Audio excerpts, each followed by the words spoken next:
오늘 함께 나눌 하나님의 말씀은 신약 성경 로마서 8장 1절에서 11절까지의 말씀입니다. 로마서 8장 1절에서 11절까지의 말씀, 제가 가진 성경으로는 신약 성경 248면 정도에 있습니다. 로마서 8장 1절에서 11절까지의 말씀 다 찾으신 줄 알고 제가 하나님의 말씀 봉독하겠습니다. 그러므로 이제 그리스도 예수 안에 있는 자에게는 결코 정죄함이 없나니 이는 그리스도 예수 안에 있는 생명의 성령의 법이 죄와 사망의 법에서 너를 해방하였음이라. 율법이 육신으로 말미암아 연약하여 할 수 없는 그것을 하나님은 하시나니 곧 죄로 말미암아 자기 아들을 죄 있는 육신의 모양으로 보내어 육신의 죄를 정하사 육신을 따르지 않고 그 영을 따라 행하는 우리에게 율법의 요구가 이루어지게 하려 하심이니라. 육신을 따르는 자는 육신의 일을, 영을 따르는 자는 영의 일을 생각하나니 육신의 생각은 사망이요 영의 생각은 생명과 평안이니라. 육신의 생각은 하나님과 원수가 되나니 이는 하나님의 법에 굴복하지 아니할 뿐 아니라 할 수도 없음이라. 육신에 있는 자들은 하나님을 기쁘시게 할 수 없느니라. 만일 너희 속에 하나님의 영이 거하시면 너희가 육신에 있지 아니하고 영에 있나니 누구든지 그리스도의 영이 없으면 그리스도의 사람이 아니라. 또 그리스도께서 너희 안에 계시면 몸은 죄로 말미암아 죽은 것이나 영은 의로 말미암아 살아있는 것이니라. 예수를 죽은 자 가운데서 살리신 이의 영이 너희 안에 거하시면 그리스도 예수를 죽은 자 가운데서 살리신 이가 너희 안에 거하시는 그의 영으로 말미암아 너희 죽을 몸도 살리시리라. 아멘. 성령님을 따라 사는 사람들이란 제목으로 하나님 말씀 증거하겠습니다. 사랑하는 중고등부 친구 여러분, 우리에게 있어서 중요한 정체성, 우리는 바로 그리스도인들이란 사실입니다. 우리는 예수 그리스도를 주님으로 고백하며 주님을 바짝 쫓아 주님만 따르기로 결단한 사람들이고요. 또 주님이 우리의 삶의 전부가 되시고 이 세상 어떤 것과도 비교할 수 없는 주님이심을 고백하는 자들, 바로 그리스도인이란 정체성으로 주님을 따르고 섬기며 사는 자들입니다.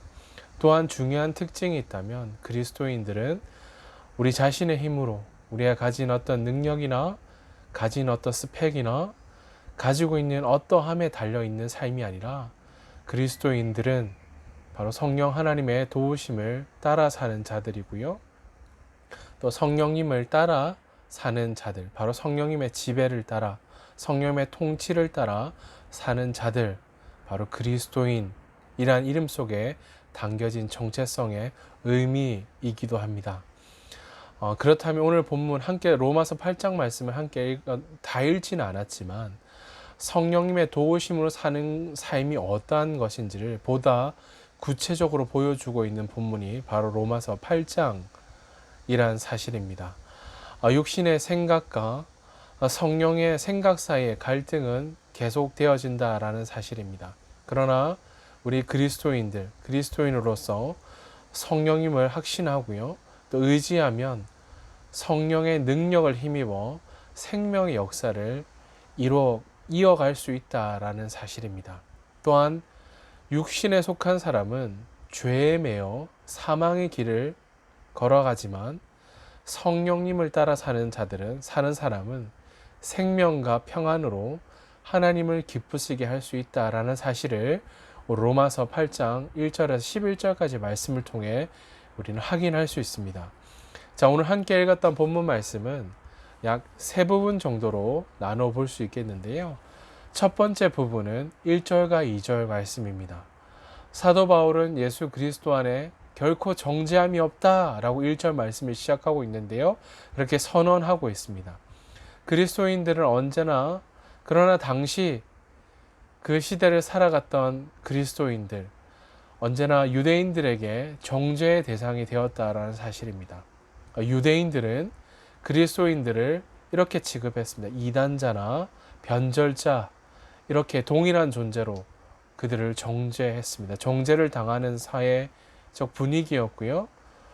그들이 그리스도인, 예수 그리스도를 주님으로 고백하며 따른다는 이유로 그런 존재로 정죄당하고 있었다라는 사실입니다. 여기에 정죄라는 단어가 등장하는데요.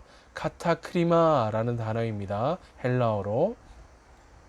이 단어, 이 동사인데요. 유죄 선고, 법정 용어이기도 하죠. 유죄 선고를 의미하고요. 판결 다음에 오는 형벌을 의미하는 단어가 바로 정죄라는 단어입니다. 이 단어의 의미 속을 들여다보니 이 의미가 가진 명확한 의미가 우리에게 다가오고 있죠. 정죄. 그만큼 가혹하게 그리스도인들을 억압했다라는 사실입니다. 범죄인 취급을 했다라는 거죠. 이런 외부적인 정죄를 오늘날에는 사실 찾아보기 힘들다라는 사실이죠. 그러나 그런 유사한 형태들이 있을지 모르겠지만 당시 1세기 초대 교회 그리스도인들, 그들이 당하고 있었던 삶이 직면했던 어려움들은 지금과는 비교할 수 없다라는 사실인 거죠. 그러나 2020년 이 시대를 살아가는 우리들 속에도 그리스도인들 우리 안에도 스스로가 우리 안에서 정죄하기도 하고요. 우리의 삶의 정죄함으로 죄책감들로 말미암아 우리를 얽매이게 하는 일들이 얼마나 많은지 모르겠습니다. 그리스도 예수 안에서라고 표현하고 있죠. 이 말은 그리스도를 믿는 믿음으로 들어선 새로운 질서, 이전과는 다른 새로운 질서를 의미합니다. 이제는 예수 그리스도와 함께 연합함으로 예수님과 함께 죽었고 이제는 예수님과 함께 살아 그 정죄함을 다 떨치게 되었다라는 의미가 바로 이곳에 담겨져 있습니다. 다른 내 힘이 아닌, 내 능력이 아닌 누군가로 말미암은 삶이 아니라 바로 예수 그리스도 안에서 결코 정죄함이 없다라고 사도 바울이 선언한 그 의미가 1절과 2절 속에 담겨져 있습니다. 두 번째 부분은 3절과 4절 말씀인데요. 하나님께서 아들이신 예수 그리스도를 보내심으로 율법의 모든 요구, 사람이 다 이겨낼 수 없죠. 그것을 율법의 모든 요구를 감당할 수가 없습니다. 율법의 모든 요구를 하나님의 아들이신 예수 그리스도, 육신의 우리와 같은 동일한 모습으로 이 땅에 오심으로 죄가 없으신 그분이 우리의 질고 죄악을 짊어지시고 대신 죽으심으로 우리를 용서하셨고요. 대신 의롭다 하심을, 예수 그리스도를 말미암아 의롭다 하심으로 말미암아 구원받은 하나님의 자녀들로, 하나님의 사람으로 살게 하셨다. 바로 그 일을 행하신 이가 바로 예수 그리스도, 율법의 요구를 예수 그리스도로 말미암아 이 모든 요구를 예수 그리스도로 말미암아 이루셨다라는 사실을 기록하고 있고요. 그리하여 우리가 의롭다 칭하여 주시고 칭의, 우리를 의롭다 여겨주시고요. 또 구원을 완벽하게 이루어 주셨다. 구원의 시작 완성 바로 예수 그리스도. 누군가 사도 바울도 아닌, 누군가 위대한 위인도 아닌, 뛰어난 능력을 가진 어떤 사람이 아닌 예수 그리스도로 말미암아 동일한 형질을 입으셨으나, 동일한 사람의 몸으로 입고 오셨으나 죄가 없으신 예수 그리스도로 말미암아 우리를 구원하셨다. 그것을 완성하셨다. 완전히 이루셨다라는 사실입니다. 마지막 세 번째 부분은 5절에서 11절까지인데요. 두 가지를 나눠 설명하고 있죠. 육신을 따르는 자와 성령을 따르는 자의 삶이 결말이 다르다라는 사실인 거죠. 사망과 생명으로 나뉘게 된다라는 사실을 기록합니다. 이렇게 세 부분 정도로 나뉜다라는 사실을 기억하시면서 말씀을 조금 더 세밀하게 관찰해 보겠습니다. 자, 오늘 본문 말씀을 통해서 육신을 따르는 자와 영을 따르는 자의 차이를 살펴보고요. 또 성령님의 능력으로 생명과 평안을 누리는 삶을 살기로 결단하는 우리 중고등부 친구들 다 되시길 바라요. 자, 먼저 로마서 8장 2절 말씀을 함께 읽어보십시다. 로마서 8장 2절 말씀 함께 읽겠습니다. 시작. 이는 그리스도 예수 안에 있는 생명의 성령의 법이 죄와 사망의 법에서 너를 해방하였음이라. 아멘. 자, 그렇다면 질문입니다. 예수님을 믿는 사람에게 정죄함이 없다라고 말씀하는데요. 정죄함이 없는 이유는 무엇일까? 8장 2절 말씀을 통해 우리 답해 볼 수 있을 것 같아요. 바로 그리스도 예수 안에 있는 자들. 중요한 핵심 단어는 바로 이것이죠. 그리스도 예수 안에 있는 자들. 그리스도 예수. 여기에 우리 시선이 고정되어져야 되겠죠. 자, 생명의 성령의 법이 죄와 사망의 법에서 우리를 우리를 자유케 하셨다. 라고 성경 기록하는데요. 우리를 해방하였기 때문에, 자유케 하셨기 때문에 결코 정죄함이 다시는 있을 수 없다라고 선언하고 있습니다. 여기서 법이라는 단어가 등장하는데요. 원어적 의미를 좀 찾아보니까 원리, 지배하는 능력이라는 의미를 담고 있습니다. 한 가지 더 그렇다면 질문을 던져볼 수 있을 것 같아요. 정죄함이 없다라는 것은 쉽게 말해서 무엇을 의미할까? 질문해 볼 수 있을 것 같아요. 누구도 이 의미는 바로 이것입니다. 누구도 나를 향해서 죄가 있다라고 고발할 수 없다라는 의미가 이곳에 담겨져 있습니다. 정죄당한다라는 거 아까 살폈죠? 유죄 선고를 받아 형을 치른다라는 의미를 담고 있다라는 거 살폈습니다. 자, 그 결과 정죄받아 유죄 선고를 받아 형을 치르게 된다라는 건 그 결과 구원을 받을 수 없다, 어떤 조건을 갖출 수 없다라는 것을 의미하게 되죠. 따라서 정죄함이 없다라는 것은 죄로 인한 판단과 형벌 이것이 모두 없어지고요. 구원받았음에 대한 선포인 것입니다. 사람에게 아무 조건, 구원받을 만한 어떤 조건이 없음에도 불구하고 우리의 질고를 대신하여 우리의 죄악을 대신하여 십자가를 진 예수 그리스도로 말미암아 여기 아까 핵심이 바로 그리스도 예수 안에 있는 자들, 그리스도 예수 안에 있는 생명의 성령의 법이 이곳에 답이 있다라는 사실인 거죠. 그로 말미암아 그 구원을 받았음에 대한 선포라는 사실인 거죠. 죄와 죄책감의 문제를 사람이 해결할 수 없다라는 사실입니다. 누구도요 해결할 수 없다라는 사실인 거죠. 자, 승리하는 그리스도인의 삶은 정죄받지 않음에 대한 확신에서 바로 그 정죄받지 않음에 대한 확신을 가져다 주는 이가 바로 그리스도 예수 그리스도시다라는 것을 기억하시고 예수 그리스도로 말미암아 더 이상 정죄받지 않는다라는 이 믿음의 고백, 바로 출발함이 여기서부터 시작되어진다라는 것을 기억하시기 바랍니다. 자, 두 번째인데요. 로마서 8장 5절에서 8절까지 말씀을 좀 길지만 함께 읽어보십시다. 함께 읽어볼까요? 5절에서 8절입니다. 읽겠습니다. 시작. 육신을 따르는 자는 육신의 일을, 영을 따르는 자는 영의 일을 생각하나니 육신의 생각은 사망이요 영의 생각은 생명과 평안이라. 육신의 생각은 하나님과 원수가 되나니 이는 하나님의 법에 굴복하지 아니할 뿐 아니라 할 수도 없습니다. 8절입니다. 육신에 있는 자들은 하나님을 기쁘시게 할 수 없느니라. 아멘. 함께 읽었는데요. 질문을 좀 던져보겠습니다. 육신을 따르는 자들의 삶이 이러하다라고 본문에 기록하는데요. 그 삶이 어떠한지를 구체적으로 기록합니다. 한번 답해 보실 수 있겠죠? 자, 육신의 생각하는 자들의 모습은 어떠할까요? 그 결과 자세하게 기록되어져 있는데 육신을 따르는 자들, 조금 더 쉬운 의미로 살펴본다면 죄의 본성을 따라 사는 사람들이라고 해석할 수 있겠네요. 육신을 따르는 자들은 죄의 본성을 따르는 자들이기 때문에 육신의 일은 또한 이것입니다. 죄의 본성이 바라고 원하는 일을 하도록 만드는 일, 바로 육신의 일이라고 표현할 수 있겠는데요. 그 일을 생각하고 더 나아가 누구를 거스린다고요? 하나님을 거스리며 하나님의 법에 순종하지 않는, 굴복하지 않는, 불순종하며 더 나아가 하나님과 원수가 되고요. 누구를 기쁘시게 할 수 없다고요? 하나님을 기쁘시게 할 수 없다라고 기록합니다. 육신을 따라 사는 자들의 삶이 이러하다라고 기록하는데요.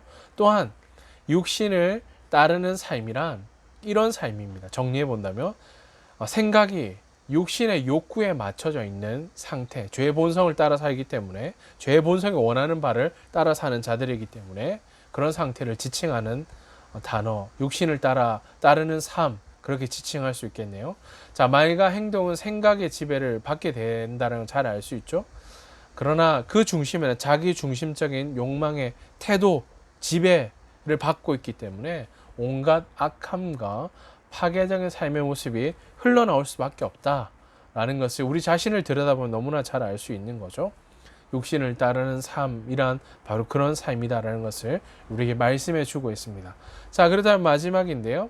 로마서 우리 8장 5절 10절, 앞서 우리 8절에 10절까지 읽었으니 우리 9절과 10절 말씀을 마지막으로 함께 읽어보십시다.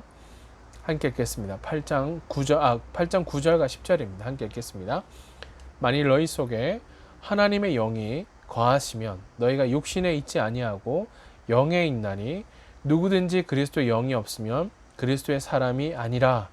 10절입니다. 또 그리스도께서 너희 안에 계시면 몸은 죄로 말미암아 죽은 것이나 영은 의로 말미암아 살아있는 것이니라.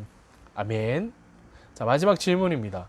그렇다면 앞서 육신을 따르는 자들의 삶이 어떠한지를 우리 5절에서 8절까지 말씀을 통해 살폈다면 이번에는 우리 9절에 10절까지 말씀을 통해서 성령님을 따르는 자들의 삶이 어떠한지, 또 5절에 8절에도 후반절에 그렇게 기록되어져 있습니다. 그런 삶이 어떠한지를 구체적으로 기록하고 있는데요.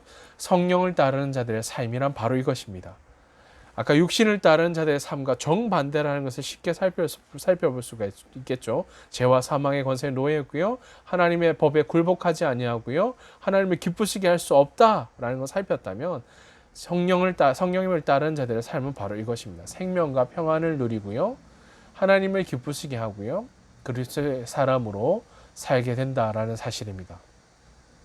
조금 더 살펴본다면 먼저 5절에는 영의 일을 생각하고요. 6절에는 생명과 평안이란 단어가 등장하죠. 7절과 8절에는 하나님의 법에 굴복하지 아니함이 아니라 순종하고요. 하나님을 기쁘시게 하지 못함이 아니라 하나님을 기쁘시게 할 수 있다라고 기록합니다. 자, 그리고 9절에 그리스도의 사람으로 살게 하고요. 마지막 10절 의로 말미암아 살게 된다. 죄와 사망은 죽음을 가져다 주지만 하나님과 정반대의 삶을 살게 하지만 우리 성령님을 따라 사는 삶은 생명과 평안으로 하나님을 기쁘시게 하고 그리스도의 사람으로 살아가며 생명을 전파하는 일에 삶을 드린다라는 것을 살필 수가 있습니다. 자, 마지막 한 가지 더 마지막 질문 하나 던져볼게요. 성령님을 따르는 구체적인 삶의 모습은 어떻게 나타날까? 어떠할까? 질문해 볼 수 있겠죠. 자, 생각의 초점이 앞서 자신의 욕구, 죄의 본성을 따르기 때문에 죄의 지배를 받았기 때문에 자기 중심적 욕구, 파괴적인 자리까지 나아간다고 했다면 생각의 초점이 성령님의 다스림, 통치 앞에 놓여져 있기에 그곳에 맞춰지기에 말과 행동, 전인격과 삶이 성령님의 지배를 받게 된다. 그로 말미암아 생명과 평안을 누리게 된다. 정반대의 삶이다라는 것을 우리가 살필 수가 있습니다. 사랑하는 중고등부 친구 여러분, 예수님의 그 십자가로 말미암아 죄로부터 오는 두려움, 우리 수치심, 죄책감 그런 것들을 경험하며 살 수밖에 없는 인생이었지만 이제는 예수 그리스도의 십자가 그 사랑으로 말미암아 죽으심으로 말미암아 부활하심으로 말미암아 그것을 정복하고 진정한 자유를 누리게 해주셨다. 그것을 선포하고 또 우리의 신앙과 삶이 더 성숙하는 자리에 서 있어야만 한다라는 사실을 오늘 말씀을 통해 고백하게 됩니다. 자, 그렇다면 마지막으로 두 가지만 정리하며 다시 한번 말씀을 마무리 해보고자 합니다. 첫째, 죄에서 자유해야 된다라는 사실인 거죠. 로마서 8장 1절 말씀 기억나시죠? 그러므로 이제 그리스도 예수 안에 있는 자에게는 결코 정죄함이 있다 없다? 결코 정죄함이 없나니 라는 말씀을 기억하십시다. 그렇게 선포하고 있죠. 이 말씀을 보면 많은 사람들이 죄로 인한 고민 가운데 살아가고 있다는 사실을 우리는 종종 들여다보고 있는 거죠. 우리의 삶 또한 그렇다라는 거죠. 여러 죄책감들이 우리를 사로잡을 때가 참 많다라는 사실인 거죠. 예수님을 믿은 후에도 종종 일어난다라는 사실입니다. 이런 많은 죄책감은 외부의 어떤 환경, 누구로부터 시작되는 것이 아니라 종종 내 안에서 일어나는 경우가 많다라는 사실인 거죠. 내 양심이 나를 정죄하기도 하고요. 또 그런 일들이 나에게 다가올 때가 있고, 또 내가 알고 있는 지식이 죄책감을 더하기도 한다라는 사실을 우리는 종종 경험합니다. 또한 낮은 자존감, 자신을 자꾸만 죄의 굴레 속에 가둬두려고 한다라는 사실인 거죠. 그러나 성경은 기억하십시다. 그리스도 예수 안에 있는 자에게는 결코 정죄함이 없나니, 이 말씀을 그런 정죄감이 찾아오고 죄책감이 찾아오고 낮은 자존감 앞에 우리의 삶에 사로잡힐 때 이 말씀을 다시금 선포하고 선언해야 된다는 사실입니다. 그러므로 기억하십시다. 그리스도 예수 안에 있다. 우리의 삶은 그리스도 예수 안에, 예수님 밖에 있는 삶이 아니라 예수님 안에 놓여 있는 삶이다라는 것을 기억하시면서, 우리 삶이 주님 안에, 그리스도 예수 안에 있다라는 것은 믿음으로 의롭다 하심을 받은 것과 또한 더 나아 그리스도와 연합을 이룬 것을 의미한다라는 사실입니다. 영원히 죄의 형벌로 말미암아 죽을 수밖에 없는 우리의 삶, 그것에 지배를 받아 더 이상 아무 가능성이 없는 우리의 삶일지 모르겠지만, 이제는 우리 믿음으로 의롭다함을, 예수 그리스도로 말미암아 의롭다함을, 칭함을 얻었고요. 이제는 예수님과 연합하여 예수님의 지배를 받아 살아가게 되었음을 우리에게 말씀해 주고 있습니다. 사랑하는 중고등부 친구 여러분, 예수 그리스도를 믿음으로 온전한 자유를 선포하고요. 온전히 선포함으로 죄에서 자유하며 믿음으로 살아가는 우리 중고등부 친구들 다 되시기를 주님의 이름으로 축복합니다. 자, 마지막 두 번째인데요. 자유를 가지고 우리의 생각을 바꿔야 된다라는 사실입니다. 앞서 두 종류의 사람들이 있다는 걸 살펴서 육신에 사로잡힌 삶, 성령님을 따르는 자들의 삶, 이 두 가지 삶이 놓여져 있었는데요. 로마서 8장 6절과 7절 말씀에 육신의 생각은 뭐라고 했죠? 사망이고 영의 생각은 생명과 평안이다. 정반대 두 종류의 삶이 놓여져 있다는 거죠. 육신의 생각은 하나님과 원수가 되나니 이는 하나님의 법에 굴복하지 아니할 뿐만 아니라 할 수도 없음이라 라고 말씀합니다. 이것은 사망을 가져다 두는 것, 육신의 생각은 우리를 죽인다라는 사실인 거죠. 그러나 영의 생각, 성령님을 따르는 자들의 삶은 우리를 살린다라는 사실입니다. 이제는 우리의 삶은 예수 그리스도 안에 우리 삶이 놓여 있고요. 우리는 생명의 그 성령의 법이 우리를 지배한다라는 사실입니다. 이것이 바로 예수 그리스도 안에 있는 우리들이 누려야 할 특권이다라는 사실을 꼭 기억하시기 바랍니다. 이러한 삶의 특권을 누리지 못하게 하는 오늘 내 삶 가운데 있는 죄와 사망의 생각들이 무엇인지 우리 자신을 한번 정직하게 들여다보시면서 이러한 삶을 주님 앞에 정직하게 내어드리시기 바랍니다. 우리는 죄와 사망의 지배를 받는 자들이 아니라 기억하십시다. 성령님의 다스림을, 지배를 받아 성령을 따르는 삶으로 말미암아 성령의 열매를 맺는 자들. 성령의 열매는 어떤 것들이 있죠? 사랑, 희락, 화평, 오래 참음, 자비, 양선, 충성, 온유, 절제, 이 열매가 있죠. 성령의 열매를 맺으며 그리스도 예수의 사람으로 정욕과 탐심을 십자가에 못 박은 사람들, 예수 그리스도 십자가의 흔적이 우리의 상관 녹아 있는 자들이다라는 것을 꼭 기억하시기 바랍니다. 사랑하는 중고등부 친구 여러분, 죄와 사망의 법에서 우리를 자유케 하심으로 다시 한번 기억하십시다. 성령의 법, 생명의 법, 하나님께 순종하며 하나님을 기쁘시게 하는 삶을 살도록, 그것이 지배받는 삶으로 살도록, 성령의 법, 생명의 법 지배하는 삶을 살도록 우리를 부르셨다라는 것을 오늘 말씀을 통해 꼭 가슴에 새기시고요. 그리고 성령님을 따름으로 우리의 삶을 드리고요. 다 드려서 하나님을 기쁘시게 해드리는 삶을 살도록 우리를 세우셨다. 너무나 중요한 사실입니다. 마지막으로 그렇다면 우리가 주님께 드릴 결단의 고백은 바로 이것입니다. 한번 따라해 보시겠습니까? 성령님을 따름으로, 누구를 따라야 된다고요? 성령님을 따름으로 영의 생각을 하고, 영의 생각을 한다는 건 무엇이라고요? 성령님을 따르는 삶, 성령의 지배, 생명의 성령의 법을 따라 그 지배를, 성령님의 지배를, 통치를 받는 삶, 영의 생각을 하고요. 생명과 승리의 평안을 누리며, 자, 다시 한번 생명의 평안, 성령님을 따름으로 영의 생각을 하고 생명과 승리의 평안을 누리며, 누구를 따른다고요? 성령님을 따름으로 영의 생각을 하고 성령의 지배를 받고요. 생명과 승리의 평안을 누리며, 마지막으로 순종함으로 하나님께 영광 돌리는 삶을 살겠습니다. 아멘이십니까? 순종함으로 하나님께 영광 돌리는 삶. 이것이 우리에게 부르신, 주님께 응답해야 될 우리의 결단, 우리의 고백이 이곳에 녹아져 있습니다. 이것이 바로 우리가 드릴 결단의 고백인 거죠. 이번 한 주간 이 믿음의 고백을 들으시면서 세우신 삶의 현장 속에서 우리의 마음속 육과 영의 갈등, 종종 충돌하지만 성령님을 쫓아 행함으로 하나님을 기쁘시게 하며 승리하는, 그래서 더 나아가 하나님의 마음을 시원케 드리는 주께 부름받고 보냄을 받은 그리스도인, 제자, 사명자들 다 되시기를 주님의 이름으로 축복합니다. 아멘. 기도하겠습니다. 존귀하신 하나님 아버지, 그리스도 예수 안에 있는 생명의 법이 죄와 사망의 법에서 우리를 자유케 하시고 주님을 따라 살게 하시니 감사합니다.